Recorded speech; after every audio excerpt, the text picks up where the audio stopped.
Well, hello everyone. Grab your cup of coffee, your cup of tea, your beverage of choice, because we're going to do this Wednesday walkabout on Thursday.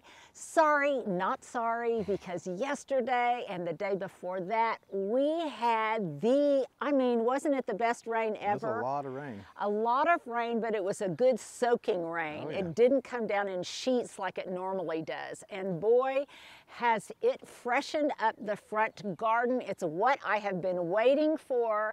And it also really, I love it when a plan comes together. And now what has kind of just been in a cloudy state in my head is really getting much more definition and much clearer, because I can see what it's going to look like when these last things get into place. And Stuart, I think for this Sunday show, we need to talk about more finishing touches. Yeah. Because last week there were some finishing touches, I guess, in the first phase, but now there's going to be some other things that will really give it the qualities that I want to imbue in it and give it kind of just the look that I want. So right here, Stuart, note the time. This is where we're going to insert a picture, because along this profile on the terrace and along that edge of the terrace, I'm going to plant even more purple things, yellow things, and white things, and gray, which will cascade over the side and ultimately meet up with the drift roses that I think are going to arrive this week, if I'm not mistaken. Something else that I'm going to be doing, and you may have wondered why I haven't done it already, but I wanted to wait until the temperatures moderated and until I got back my Barnell pruners all freshly sharpened and oiled. And that is, I'm going to be cleaning off all of the dead foliage, the winter burn on some of my boxwood. I also wanted them to go ahead and complete putting out some of their new growth. So I'm going to be tidying up those, removing some of the dead that, it's not on all of them, but it's on some of them, and it is unsightly. The other thing that's unsightly right now, and that's kind of driving me a little bit crazy, is the grass on these grassy, on the rolling terrace, I should say. There's some more crabgrass and things in here I have to dig out. And I'm thinking about trying to locate some Bermuda grass sprigs, plugs that I can just put in place that will eventually spread. And I promise you, as soon as it warms up again, after having all of this rain and it having been fertilized, I should get pretty good coverage fairly quickly, but I don't have it yet, and that's kind of bothering me. Now, some of the dead spaces that you see around the perimeter, and here's a better example probably, Stuart, over here. This is where those drift roses are going to go. So there won't be as much surface area remaining. That looks kind of ungreen and unkept right now, but I'm going to try very, very hard in the next few weeks to get the grass on this terrace to look good, because right now it kind of looks like hell. And if you don't have a good canvas upon which everything else can play, it just detracts from the beauty of what else is there. So we are really going to we're going to just really give it that old college try and get that looking good. In addition to clipping off the brown on the boxwoods. So obviously, to get that full lush look that I want along here, I am going to plant some more things that I can intersperse between the little villages of boxwood. And some of those things are, I've got some Nepeta coming, I think maybe a little bit more salvia. I have some Russian sage. Some of you have mentioned some of these plants, and they have been on my plant list all along. I just haven't been able to find them. And my priority was to get all of these wonderful southern living things in the ground. So you can see that I've got a number of different places here. And oh my goodness, look at this, Stuart. This makes me so happy. This is what I've been waiting for. Yeah, this guy over here. This is some of that candy butterfly over there. And this is going to just, it really is going to grow in place and be an explosion of purple, lavender, and white. That will fill this edge. And in these intervals, I'll be planting some of those things that will spill over the side. And then all of those seeds in the same color palette, I see so many of them germinating. And again, as soon as we get some warmth, they are really going to take hold, and they will be a taller element in the background against the foreground of all of this stuff that's going to spill over the terrace. Stuart, do you know what I mean? I think so, and the hand gestures help. The hand, okay. Spilling tall stuff. They do, really. Behind. And hopefully, once they get tall, they'll all kind of support one another.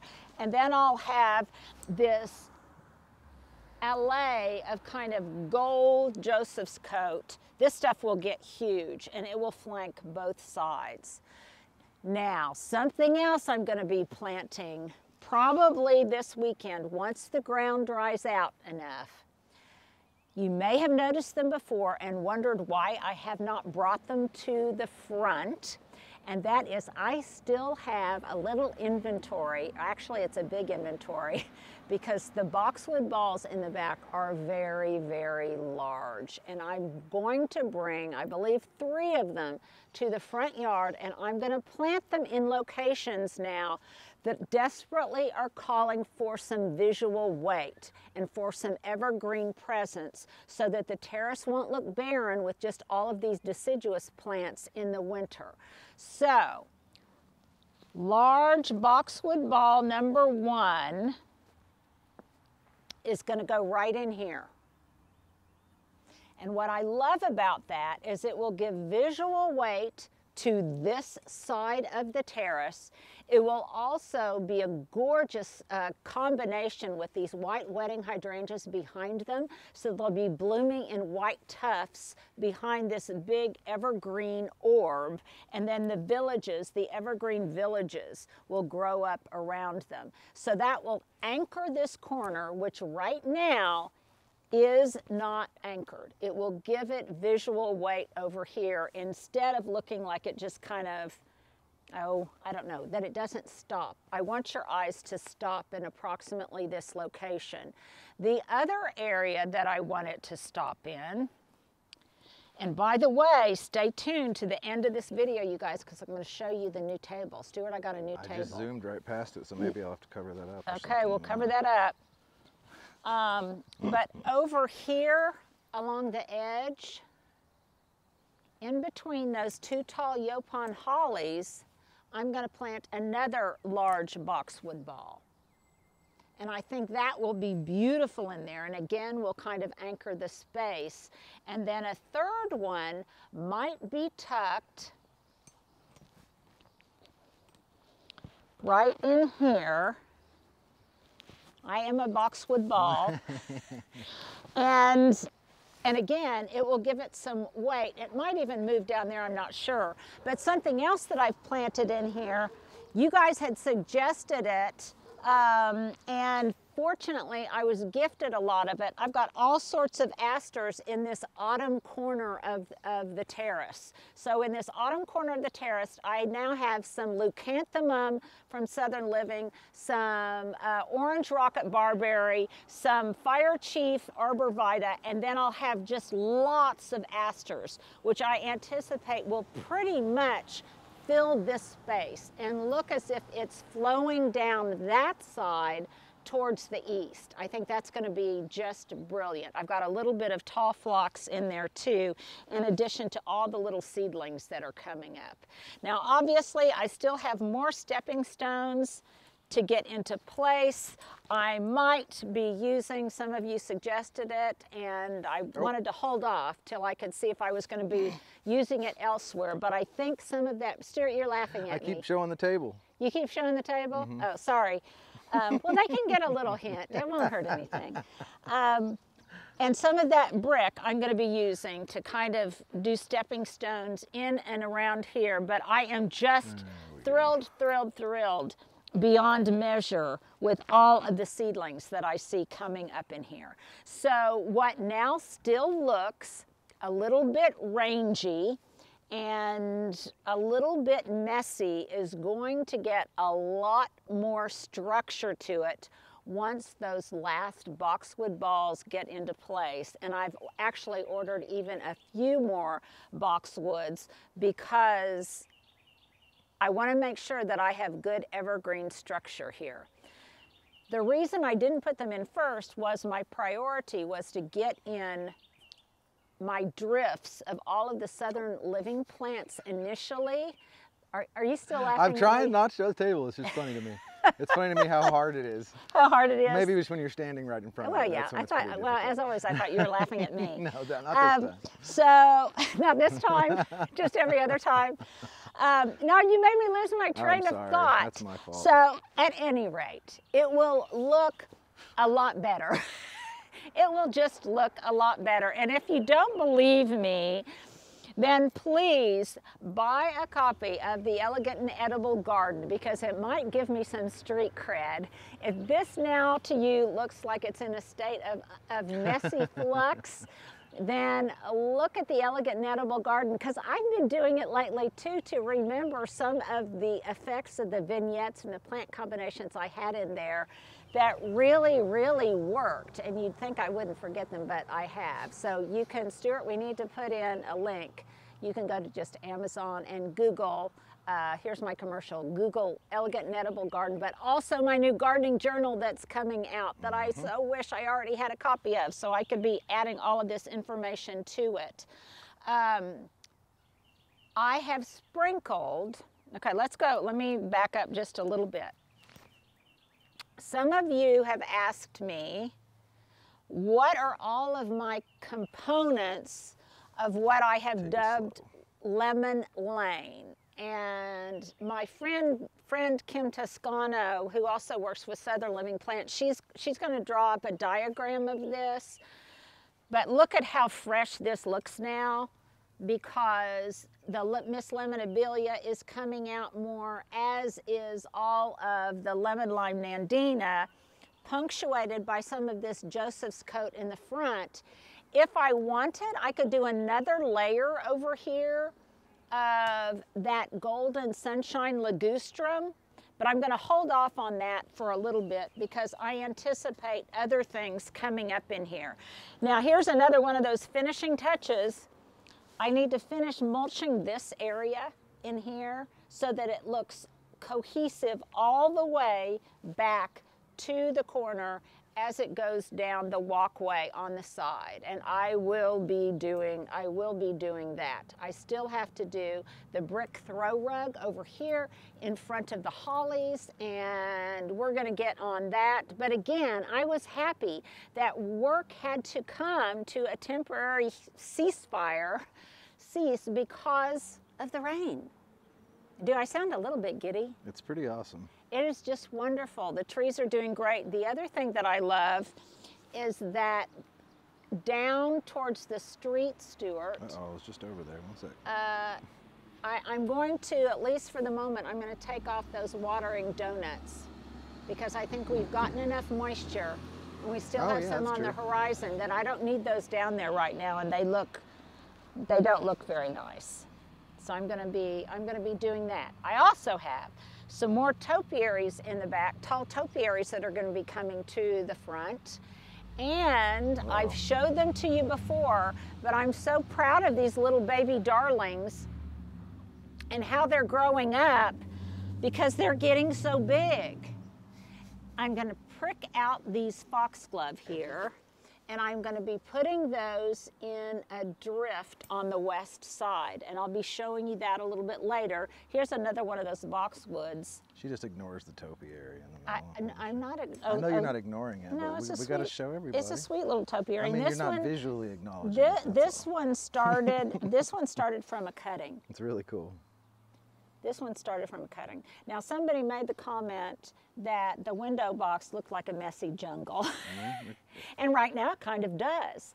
But that's okay. I'm willing for it to look messy in anticipation of what I think will unfold as we get more heat, sun, and light. Okay, so at this point, Stuart, do I need to show them the table so you don't have to work around it anymore? Yes, so I can stop trying to hide it. So Hubs and I... So everybody pretend like this is the first time you saw it. Yes, Hubs and I went back and forth, and I would sit in one of these cozy chairs, except for my rear end would get wet. But I just ordered this online, and it matches the furniture perfectly. Hubs really did not want table height. He wanted coffee table height, but the smaller, just round wooden table I had here temporarily was really too small for the social patio. Right now, it is just, my centerpiece is one of these Blue Point junipers that I dug up from the other garden. Little Christmas trees. And brought a little Christmas tree, and I think it looks really sweet there. And what will really look sweet there is I'm going to have a wine tasting party out here before too long with a new neighbor, and we're going to taste some of those things. But I'm going to wait till it looks a little bit prettier over here. But you can see right here, Stuart, that I desperately need a big evergreen in here to give that. Wait, oh, the boxwood's going over here. To ground the corner. So there's going to be one there, there's going to be one over there, and there's going to be one there. Okay, so there will be 3. Maybe even 4. And then I'm going to zhuzh. Maybe 5. Maybe 5. Maybe 6. I'm going to zhuzh some of this stuff over here because I need a little bit more height on the corner. One of those topiaries might fit the bill. The window box started out level. Oh, wow, huh? But it's kind of gone a little awry because of all the rain and the soil compaction. So we will heave-ho on this side a little bit, and we will make sure that it gets level again. And then I've got some more little foxglove darlings over here that those will get planted into place too. So our next phase that I'm visiting with Kayla about. Oh man, I don't know that I've seen over here. At least you haven't seen over here? I hadn't seen this done. Okay, so all this and by this, I mean this, guys. Yes, this. And if I haven't seen it, theoretically, you guys haven't seen it either. Okay, so all this has been done. And Stuart, while I'm here, let me model my new high C boots. Right, these may be, and you guys know I am a boot lover for sure. These rain boots from High C may be the most cushiony, comfortable rain boots I've ever worn.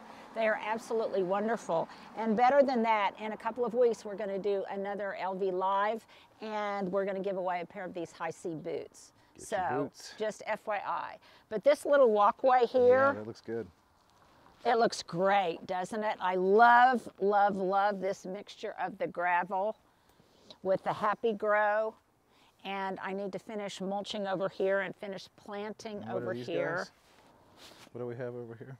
Oh, these are the Encore azaleas. Ooh.